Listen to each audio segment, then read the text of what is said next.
Bonjour, une nouvelle de Guy de Maupassant, le rosier de Madame Husson. Nous venions de passer Gisors, où je m'étais réveillé en entendant le nom de la ville crié par les employés, et j'allais m'assoupir de nouveau, quand une secousse épouvantable me jeta sur la grosse dame qui me faisait vis-à-vis. Une roue s'était brisée à la machine qui gisait en travers de la voie. Le tender et le wagon de bagages, déraillés aussi, s'étaient couchés côte à côte de cette mourante qui râlait, geignait, sifflait, soufflait, crachait, ressemblait à ces chevaux tombés dans la rue, dont le flanc bat, dont la poitrine palpite, dont les naseaux fument et dont tout le corps frissonne, mais qui ne paraissent plus capables du moindre effort pour se relever et se remettre à marcher. Il n'y avait ni mort ni blessé, quelques contusionnés seulement, car le train n'avait pas encore repris son élan et nous regardions, désolés, la grosse bête de fer estropiée, qui ne pourrait plus nous traîner et qui barrait la route pour longtemps peut-être, car il faudrait sans doute faire venir de Paris un train de secours. Il était alors 10 heures du matin, et je me décidai tout de suite à regagner Gisors pour y déjeuner. Tout en marchant sur la voie, je me disais « Gisors, Gisors, mais je connais quelqu'un ici. Qui donc ? Gisors.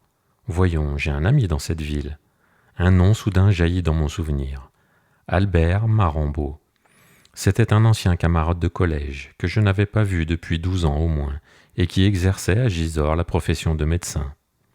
Souvent il m'avait écrit pour m'inviter. J'avais toujours promis sans tenir. Cette fois enfin je profiterai de l'occasion. Je demande au premier passant. « Savez-vous où demeure monsieur le docteur Marambeau ?» Il répondit sans hésiter avec l'accent traînard des Normands. « Rue Dauphine. » J'aperçus en effet sur la porte de la maison indiquée une grande plaque de cuivre où était gravé le nom de mon ancien camarade. Je sonnai, mais la servante, une fille à cheveux jaunes, aux gestes lents, répétait d'un air stupide. « Y est pas, y est pas !» J'entendais un bruit de fourchettes et de verres et je criai. « Hé, Marambeau !» Une porte s'ouvrit, un gros homme à favoris parut, l'air mécontent, une serviette à la main. Certes, je ne l'aurais pas reconnu. On lui aurait donné 45 ans au moins, et en une seconde, toute la vie de province m'apparut, qui alourdit, épaissit et vieillit. Dans un seul élan de ma pensée, plus rapide que mon geste pour lui tendre la main, je connus son existence, sa manière d'être, son genre d'esprit et ses théories sur le monde. Je devinais les longs repas qui avaient arrondi son ventre, les somnolences après dîner, dans la torpeur d'une lourde digestion arrosée de cognac, et les vagues regards jetés sur les malades avec la pensée de la poule rôtie qui tourne devant le feu. Ces conversations sur la cuisine, sur le cidre, l'eau-de-vie et le vin, sur la manière de cuire certains plats et de bien lier certaines sauces me furent révélées, rien qu'en apercevant l'empâtement rouge de ses joues, la lourdeur de ses lèvres, l'éclat morne de ses yeux. Je lui dis « Tu ne me reconnais pas ? Je suis Raoul Aubertin. » Il ouvrit les bras et faillit m'étouffer, et sa première phrase fut celle-ci. « Tu n'as pas déjeuné au moins ? » « Non. » « Quelle chance, je me mets à table et j'ai une excellente truite. » 5 minutes plus tard, je déjeunais en face de lui. Je lui demandai « Tu es resté garçon ? Parbleu ! Et tu t'amuses ici ? Je ne m'ennuie pas, je m'occupe. J'ai des malades, des amis. Je mange bien, je me porte bien, j'aime à rire et chasser. Ça va. La vie n'est pas trop monotone dans cette petite ville ? Non, mon cher, quand on sait s'occuper. Une petite ville, en somme, c'est comme une grande. Les événements et les plaisirs y sont moins variés, mais on leur prête plus d'importance. Les relations y sont moins nombreuses, mais on se rencontre plus souvent. Quand on connaît toutes les fenêtres d'une rue, chacune d'elles vous occupe et vous intrigue davantage qu'une rue entière à Paris. C'est très amusant une petite ville, tu sais, très amusant, très amusant. Tiens, celle-ci, Gisors, je la connais sur le bout du doigt depuis son origine jusqu'à aujourd'hui. Tu n'as pas idée comme son histoire est drôle. Tu es de Gisors ? Moi ? Non, je suis de Gournay, sa voisine et sa rivale. Gournay est à Gisors ce que Lucullus était à Cicéron. Ici tout est pour la gloire, on dit les orgueilleux de Gisors. À Gournay, tout est pour le ventre, on dit les maqueux de Gournay. Gisors méprise Gournay, mais Gournay rit de Gisors. C'est très comique ce pays-ci. Je m'aperçus que je mangeais quelque chose de vraiment exquis, des œufs mollets enveloppés dans un fourreau de gelée de viande, aromatisés aux herbes et légèrement saisis dans la glace. Je dis en claquant la langue pour flatter Marambeau. Bon, ceci. Il sourit. 2 choses nécessaires, de la bonne gelée, difficile à obtenir, et de bons œufs. Oh, les bons œufs, que c'est rare, avec le jaune un peu rouge, bien savoureux. Moi, j'ai 2 basses-cours, une pour l'œuf, l'autre pour la volaille. Je nourris mes pondeuses d'une manière spéciale, j'ai mes idées. Dans l'œuf, comme dans la chair du poulet, du bœuf ou du mouton, dans le lait, dans tout, on retrouve et on doit goûter le suc, la quintessence des nourritures antérieures de la bête. Comment on pourrait mieux manger si on s'occupait davantage de cela? Je riais. Tu es donc gourmand? Parbleu, il n'y a que les imbéciles qui ne soient pas gourmands. On est gourmand comme on est artiste, comme on est instruit, comme on est poète. Le goût, mon cher, c'est un organe délicat, perfectible et respectable comme l'œil et l'oreille. Manquer de goût, c'est être privé d'une faculté exquise, de la faculté de discerner la qualité des aliments, comme on peut être privé de celle de discerner les qualités d'un livre ou d'une œuvre d'art. C'est être privé d'un sens essentiel, d'une partie de la supériorité humaine. C'est appartenir à une des innombrables classes d'infirmes, de disgraciés et de sots dont se compose notre race. C'est avoir la bouche bête, en un mot, comme on a l'esprit bête. Un homme qui ne distingue pas une langouste d'un homard, un hareng, cet admirable poisson qui porte en lui toutes les saveurs, tous les arômes de la mer, d'un maquereau ou d'un merlan, et une poire crassane d'une duchesse, est comparable à celui qui confondrait Balzac avec Eugène Sue, une symphonie de Beethoven avec une marche militaire d'un chef de musique de régiment, et l'Apollon du Belvédère avec la statue du général de Blanmont. Qu'est-ce donc que le général de Blanmont? Ah, c'est vrai, tu ne sais pas. On voit bien que tu n'es point de Gisors. Mon cher, je t'ai dit tout à l'heure qu'on appelait les habitants de cette ville les orgueilleux de Gisors, et jamais épithète ne fut mieux méritée. Mais déjeunons d'abord, et je te parlerai de notre ville en te la faisant visiter. Il cessait de parler de temps en temps pour boire lentement un demi-verre de vin qu'il regardait avec tendresse en le reposant sur la table. Une serviette nouée au col, les pommettes rouges, l'œil excité, les favoris épanouis autour de sa bouche en travail. Il était amusant à voir. Il me fit manger jusqu'à la suffocation. Puis, comme je voulais regagner la gare, il me saisit le bras et m'entraîna par les rues. La ville, d'un joli caractère provincial, dominée par sa forteresse, le plus curieux monument de l'architecture militaire du XIIe siècle qui soit en France, domine à son tour une longue et verte vallée où les lourdes vaches de Normandie broutent et ruminent dans les pâturages. Le docteur me dit « Gisors, ville de 4000 habitants, aux confins de l'Eure, mentionnée déjà dans les commentaires de César. Césaris Ostium, puis Césartium, Césortium, Gisortium, Gisors.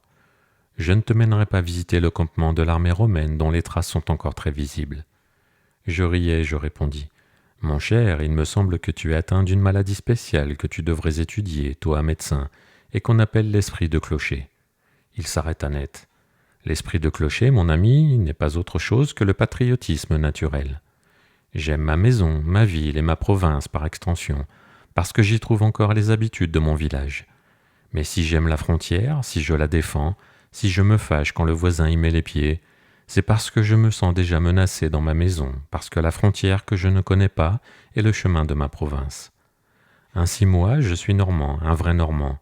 Eh bien, malgré ma rancune contre l'allemand et mon désir de vengeance, je ne le déteste pas, je ne le hais pas d'instinct comme je hais l'anglais, l'ennemi véritable, l'ennemi héréditaire, l'ennemi naturel du normand, parce que l'anglais a passé sur ce sol habité par mes aïeux, l'a pillé et ravagé 20 fois, et que la version de ce peuple perfide m'a été transmise avec la vie par mon père.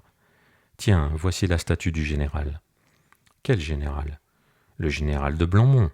Il nous fallait une statue, nous ne sommes pas pour rien les orgueilleux de Gisors. Alors nous avons découvert le général de Blanmont. Regarde donc la vitrine de ce libraire. Il m'entraîna vers la devanture d'un libraire où une quinzaine de volumes jaunes, rouges ou bleus attiraient l'œil. En lisant les titres, un rire fou me saisit. C'était Gisors, ses origines, son avenir, par M. X, membre de plusieurs sociétés savantes. Histoire de Gisors par l'abbé A. Gisors de César à nos jours par M.B., propriétaire. Gisors et ses environs par le docteur C.D. Les gloires de Gisors par un chercheur. Mon cher, reprit Marambeau, il ne se passe pas une année, tu entends bien, sans que paraisse ici une nouvelle histoire de Gisors. Nous en avons 23. Et les gloires de Gisors, demandai-je. Oh, je ne te les dirai pas toutes, je te parlerai seulement des principales. Nous avons eu d'abord le général de Blanmont, puis le baron d'Avilliers, le célèbre céramiste qui fut l'explorateur de l'Espagne et des Baléares et révéla aux collectionneurs les admirables faïences hispano-arabes. Dans les lettres, un journaliste de grand mérite, mort aujourd'hui, Charles Brenne, et parmi les vivants, le très éminent directeur du Nouvelliste de Rouen, Charles Lapierre, et encore beaucoup d'autres, beaucoup d'autres. Nous suivions une longue rue légèrement en pente, chauffée d'un bout à l'autre par le soleil de juin, qui avait fait rentrer chez eux les habitants. Tout à coup, à l'autre bout de cette voie, un homme apparut, un ivrogne qui titubait. Il arrivait la tête en avant, les bras ballants, les jambes molles, par périodes de 3, 6 ou 10 pas rapides, que suivait toujours un repos. Quand son élan énergique et court l'avait porté au milieu de la rue, il s'arrêtait net et se balançait sur ses pieds, hésitant entre la chute et une nouvelle crise d'énergie. Puis il repartait brusquement dans une direction quelconque. Il venait alors heurter une maison sur laquelle il semblait se coller, comme s'il voulait entrer dedans à travers le mur. Puis il se retournait d'une secousse et regardait devant lui, la bouche ouverte, les yeux clignotants sous le soleil. Puis d'un coup de rein, détachant son dos de la muraille, il se remettait en route. Un petit chien jaune, un roquet famélique, le suivit en aboyant, s'arrêtant quand il s'arrêtait, repartant quand il repartait. « Tiens, dit Marambo, voilà le rosier de Madame Husson. » Je fus très surpris et je demandai. « Le rosier de Madame Husson, qu'est-ce que tu veux dire par là ?» Le médecin se mit à rire. « Oh, c'est une manière d'appeler les ivrognes que nous avons ici. Cela vient d'une vieille histoire passée maintenant à l'état de légende, bien qu'elle soit vraie en tout point. Est-elle drôle ton histoire ? Très drôle. Alors raconte-la. Très volontiers.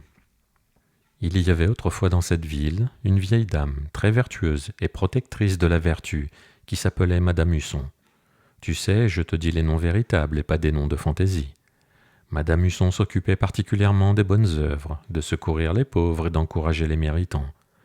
Petite, trottant court, ornée d'une perruque de soie noire, cérémonieuse, polie, en fort bon terme avec le bon Dieu représenté par l'abbé Malou, elle avait une horreur profonde, une horreur native du vice, et surtout du vice que l'Église appelle luxure. Les grossesses avant mariage la mettaient hors d'elle, l'exaspéraient jusqu'à la faire sortir de son caractère. Or, c'était l'époque où l'on couronnait des rosières aux environs de Paris, et l'idée vint à Madame Husson d'avoir une rosière à Gisors. Elle s'en ouvrit à l'abbé Malou, qui dressa aussitôt une liste de candidates. Mais Madame Husson était servie par une vieille bonne nommée Françoise, aussi intraitable que sa patronne. Dès que le prêtre fut parti, la maîtresse appela sa servante et lui dit « Tiens, Françoise, voici les filles que me propose monsieur le curé pour le prix de vertu. Tâche de savoir ce qu'on pense d'elles dans le pays. » Et Françoise se mit en campagne. Elle recueillit tous les potins, toutes les histoires, tous les propos, tous les soupçons. Pour ne rien oublier, elle écrivait cela avec la dépense sur son livre de cuisine et le remettait chaque matin à Madame Husson, qui pouvait lire après avoir ajusté ses lunettes sur son nez mince. Pain 4 sous, lait 2 sous, beurre 8 sous. Malvina l'avec, ça dérangeait l'an dernier avec Mathurin poilu. Un gigot, 25 sous, sel 1 sou. Rosalie Vatinelle, qui a été rencontrée dans le bois Riboudet avec Césaire Pied-Noir par Madame Onésine, repasseuse, le 20 juillet à la Brune. Radis 1 sou, vinaigre 2 sous, sel d'oseille 2 sous. Joséphine Durdan, qu'on ne croit pas qu'à la fautée, nonobstant qu'elle a en correspondance avec le fils opportun, qui est en service à Rouen et qui lui a envoyé un bonnet en cadeau par la diligence. Pas une ne sortit intacte de cette enquête scrupuleuse. Françoise interrogeait tout le monde, les voisins, les fournisseurs, l'instituteur, les sœurs de l'école, et recueillait les moindres bruits. Comme il n'est pas une fille dans l'univers sur qui les commères n'aient jasé, il ne se trouva pas dans le pays une seule jeune personne à l'abri d'une médisance. Or, Madame Husson voulait que la rosière de Gisors, comme la femme de César, ne fût même pas soupçonnée, et elle demeurait effarée, désolée, désespérée devant le livre de cuisine de sa bonne. On élargit alors le cercle des perquisitions jusqu'au village environnant. On ne trouva rien. Le maire fut consulté.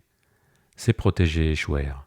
Celles du docteur Barbesol n'eurent pas plus de succès, malgré la précision de ses garanties scientifiques. Or, un matin, Françoise, qui rentrait d'une course, dit à sa maîtresse « Voyez-vous, madame, si vous voulez couronner quelqu'un, il n'y a qu'Isidore dans la contrée. » Madame Husson resta rêveuse. Elle le connaissait bien, Isidore, le fils de Virginie la fruitière. Sa chasteté proverbiale faisait la joie de Gisors depuis plusieurs années déjà, servait de thème plaisant aux conversations de la ville et d'amusement pour les filles qui s'égayaient à le taquiner.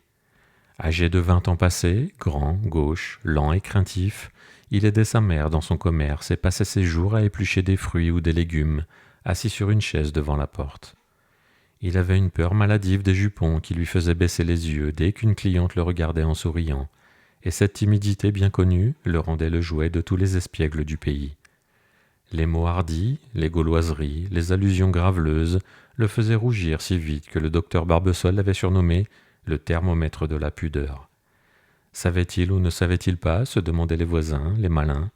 Était-ce le simple pressentiment de mystères ignorés et honteux, ou bien l'indignation pour les vils contacts ordonnés par l'amour qui semblait émouvoir si fort le fils de la fruitière Virginie? Les galopins du pays en courant devant sa boutique hurlaient des ordures à pleine bouche, afin de le voir baisser les yeux.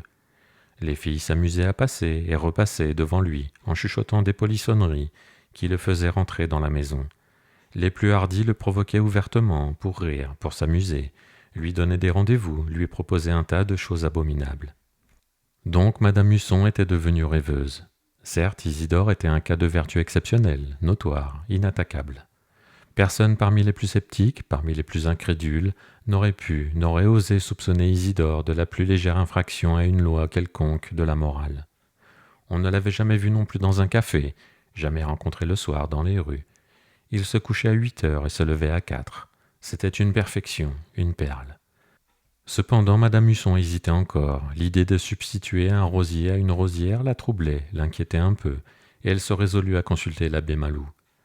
L'abbé Malou répondit « Qu'est-ce que vous désirez récompenser, madame? C'est la vertu, n'est-ce pas, et rien que la vertu. Que vous importe alors qu'elle soit mâle ou femelle? La vertu est éternelle, elle n'a pas de patrie et pas de sexe. Elle est la vertu. » Encouragée ainsi, Madame Husson alla trouver le maire. Il approuva tout à fait. « Nous ferons une belle cérémonie, dit-il. Et une autre année, si nous trouvons une femme aussi digne qu'Isidore, nous couronnerons une femme. C'est même là un bel exemple que nous donnerons à Nanterre. Ne soyons pas exclusifs, accueillons tous les mérites. » Isidore prévenu rougit très fort et sembla content. Le couronnement fut donc fixé au 15 août, fête de la Vierge Marie et de l'empereur Napoléon. La municipalité avait décidé de donner un grand éclat à cette solennité, et on avait disposé l'estrade sur les couronneaux, charmant prolongement des remparts de la vieille forteresse où je te mènerai tout à l'heure. Par une naturelle révolution de l'esprit public, la vertu d'Isidore, bafouée jusqu'à ce jour, était devenue soudain respectable et enviée depuis qu'elle devait lui rapporter 500 francs, plus un livret de caisse d'épargne, une montagne de considération et de la gloire à revendre. Les filles maintenant regrettaient leur légèreté, leur rire, leurs allures libres. Et Isidore, bien que toujours modeste et timide, avait pris un petit air satisfait qui disait sa joie intérieure. Dès la veille du 15 août, toute la rue Dauphine était pavoisée de drapeaux. Ah, j'ai oublié de te dire à la suite de quel événement cette voie avait été appelée rue Dauphine. Il paraît que la Dauphine, une dauphine, je ne sais plus laquelle, visitant Gisors, avait été tenue si longtemps en représentation par les autorités qu'au milieu d'une promenade triomphale à travers la ville, elle arrêta le cortège devant une des maisons de cette rue et s'écria « Oh, la jolie habitation, comme je voudrais la visiter! À qui donc appartient-elle » On lui nomma le propriétaire qui fut cherché, trouvé et amené, confus et glorieux devant la princesse. Elle descendit de voiture, entra dans la maison, prétendit la connaître du haut en bas et resta enfermée quelques instants seule dans une chambre. Quand elle ressortit, le peuple flatté de l'honneur fait à un citoyen de Gisors hurla « Vive la Dauphine !» Mais une chansonnette fut rimée par un farceur et la rue garda le nom de l'Altesse royale car la princesse, très pressée, sans cloche, prêtre ou bedeau, l'avait avec un peu d'eau baptisée. Mais je reviens à Isidore. On avait jeté des fleurs tout le long du parcours du cortège, comme on fait aux processions de la Fête-Dieu, et la garde nationale était sur pied, sous les ordres de son chef, le commandant Desbarres, un vieux solide de la grande armée, qui montrait avec orgueil, à côté du cadre contenant la croix d'honneur donnée par l'empereur lui-même, la barbe d'un cosaque cueilli d'un seul coup de sabre au menton de ce propriétaire par le commandant, pendant la retraite de Russie. Le corps qu'il commandait était d'ailleurs un corps d'élite, célèbre dans toute la province, et la compagnie des grenadiers de Gisors se voyait appelée à toutes les fêtes mémorables dans un rayon de 15 à 20 lieues. On raconte que le roi Louis-Philippe, passant en revue les milices de l'heure, s'arrêta émerveillé devant la compagnie de Gisors et s'écria Oh, quels sont ces beaux grenadiers ?» Ceux de Gisors, répondit le général. J'aurais dû m'en douter, murmura le roi. Le commandant des barres s'en vint donc avec ses hommes, musique en tête, chercher Isidore dans la boutique de sa mère. Après un petit air joué sous ses fenêtres, le rosier lui-même apparut sur le seuil. Il était vêtu de coutil blanc des pieds à la tête et coiffé d'un chapeau de paille qui portait, comme cocarde, un petit bouquet de fleurs d'oranger. Cette question du costume avait beaucoup inquiété madame Husson, qui hésita longtemps entre la veste noire des premiers communiants et le complet tout à fait blanc. Mais Françoise, sa conseillère, la décida pour le complet blanc en faisant voir que le rosier aurait l'air d'un cygne. Derrière lui parut sa protectrice, sa marraine madame Husson triomphante. Elle prit son bras pour sortir, et le maire se plaça de l'autre côté du rosier. Les tambours battaient. Le commandant des barres commanda « Présentez armes !» Le cortège se remit en marche vers l'église, au milieu d'un immense concours de peuple venu de toutes les communes voisines. Après une courte messe et une allocution touchante de l'abbé Malou, on repartit vers les couronneaux où le banquet était servi sous une tente. Avant de se mettre à table, le maire prit la parole. Voici son discours textuel. Je l'ai appris par cœur car il est beau. Je nomme une femme de bien, aimée des pauvres et respectée des riches, madame Husson, que le pays tout entier remercie ici, par ma voix, a eu la pensée, l'heureuse et bienfaisante pensée, de fonder en cette ville un prix de vertu qui serait un précieux encouragement offert aux habitants de cette belle contrée. Vous êtes, jeune homme, le premier couronné de cette dynastie de la sagesse et de la chasteté. Votre nom restera en tête de cette liste des plus méritants, et il faudra que votre vie, comprenez-le bien, que votre vie tout entière réponde à cet heureux commencement. Aujourd'hui, en face de cette noble femme qui récompense votre conduite, en face de ces soldats citoyens qui ont pris les armes en votre honneur, en face de cette population émue, réunie pour vous acclamer, ou plutôt pour acclamer en vous la vertu, vous contractez l'engagement solennel envers la ville, envers nous tous, de donner jusqu'à votre mort l'excellent exemple de votre jeunesse. Ne l'oubliez point, jeune homme, vous êtes la première graine jetée dans ce champ de l'espérance. Donnez-nous les fruits que nous attendons de vous. Le maire fit 3 pas, ouvrit les bras et serra contre son cœur Isidore qui sanglotait. Il sanglotait le rosier sans savoir pourquoi, d'émotions confuses, d'orgueil, d'attendrissement vague et joyeux. Puis le maire lui mit dans une main une bourse de soie où sonnait de l'or, 500 francs en or, et dans l'autre un livret de caisse d'épargne. Et il prononça d'une voix solennelle « Hommage, gloire et richesse à la vertu ». Le commandant des barres hurlait « Bravo !» Les grenadiers vociféraient, le peuple applaudit. À son tour, madame Husson s'essuya les yeux. Puis on prit place autour de la table où le banquet était servi. Il fut interminable et magnifique. Les plats suivaient les plats, le cidre jaune et le vin rouge fraternisaient dans les verres voisins et se mêlaient dans les estomacs. Les chocs d'assiettes, les voix et la musique, qui jouaient en sourdine, faisaient une rumeur continue, profonde, s'éparpillant dans le ciel clair où volaient les hirondelles.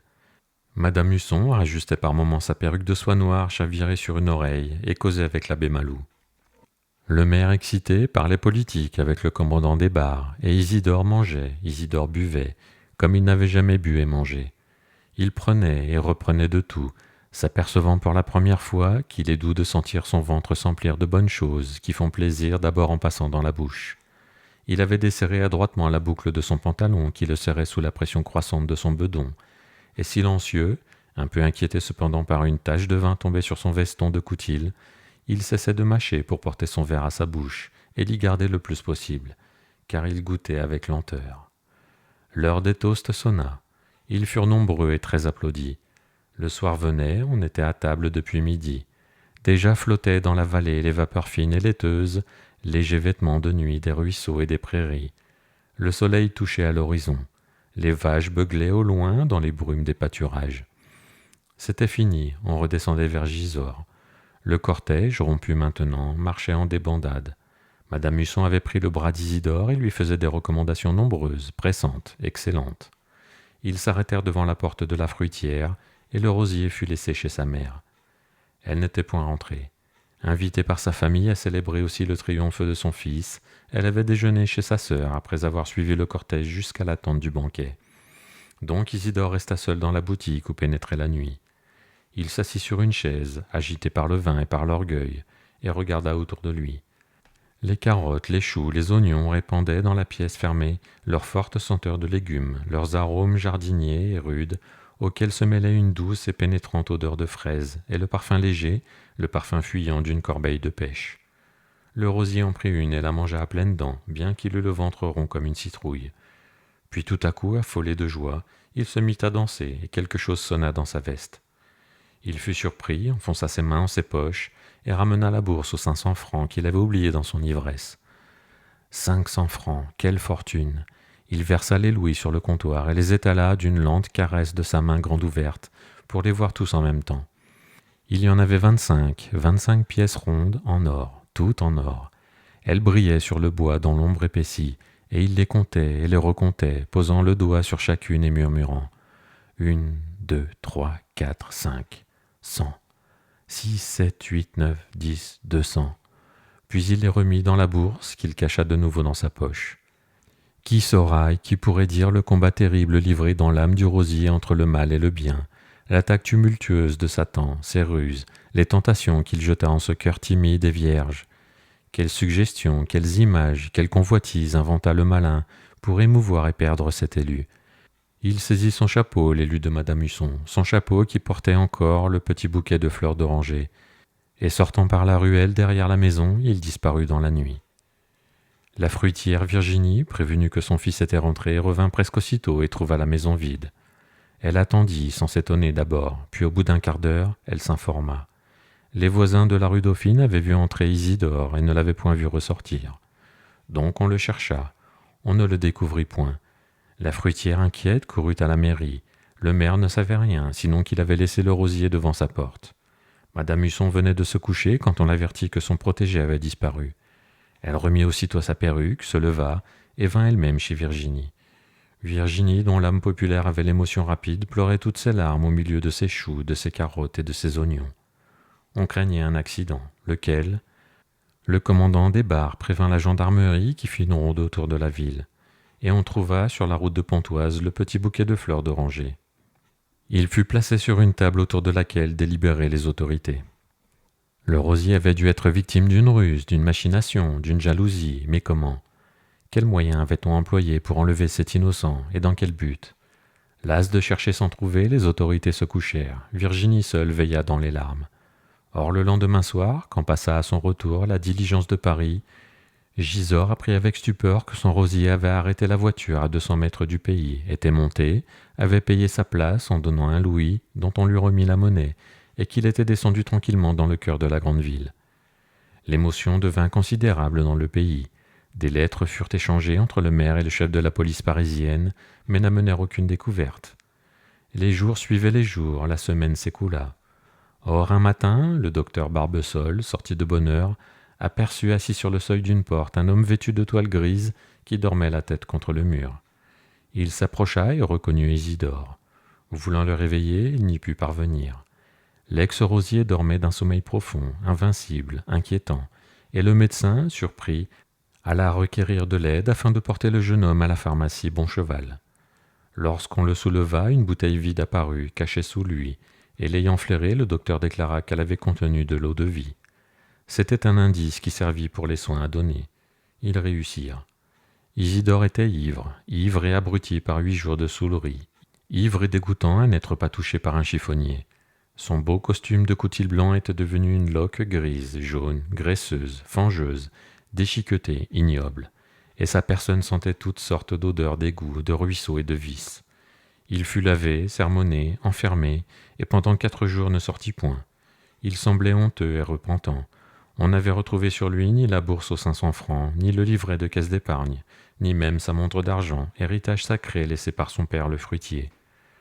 Le 5e jour, il se risqua dans la rue Dauphine. Les regards curieux le suivaient, et il allait le long des maisons, la tête basse, les yeux fuyants. On le perdit de vue à la sortie du pays, vers la vallée. Mais 2 heures plus tard, il reparut, ricanant et se heurtant au mur. Il était ivre, complètement ivre. Rien ne le corrigea. Chassé par sa mère, il devint charretier et conduisit les voitures de charbon de la maison Pougrissel, qui existe encore aujourd'hui. Sa réputation d'ivrogne devint si grande, s'étendit si loin, qu'à Évreux même on parlait du rosier de Madame Husson, et les pochards du pays ont conservé ce surnom. Un bienfait n'est jamais perdu.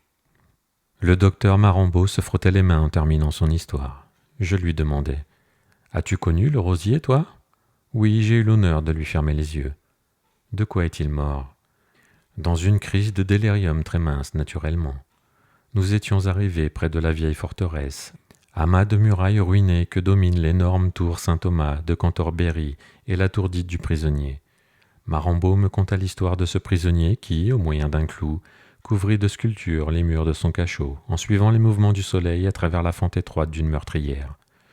Puis j'appris que Clotaire II avait donné le patrimoine de Gisors à son cousin Saint-Romain, évêque de Rouen, que Gisors cessa d'être la capitale de tout le Vexin après le traité de Saint-Clair-sur-Epte, que la ville est le premier point stratégique de toute cette partie de la France et qu'elle fut, par suite de cet avantage, prise et reprise un nombre infini de fois.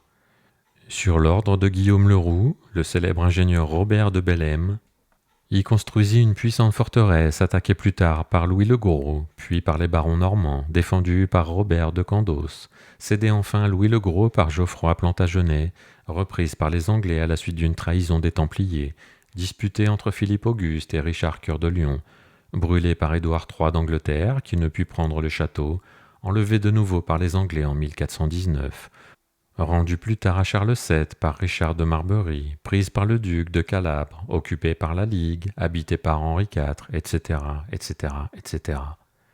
Et Marambo, convaincu, presque éloquent, répétait: Quelle gueux ces Anglais! Et quel pochard, mon cher! Tous rosiers, ces hypocrites-là! Puis, après un silence, tendant son bras vers la mince rivière qui brillait dans la prairie: Savais-tu qu'Henri Monnier fut un des pêcheurs les plus assidus des bords de l'Epte? Non, je ne savais pas. Et Bouffé, mon cher, Bouffé a été ici peintre vitrier. Allons donc. Mais oui, comment peux-tu ignorer ces choses-là?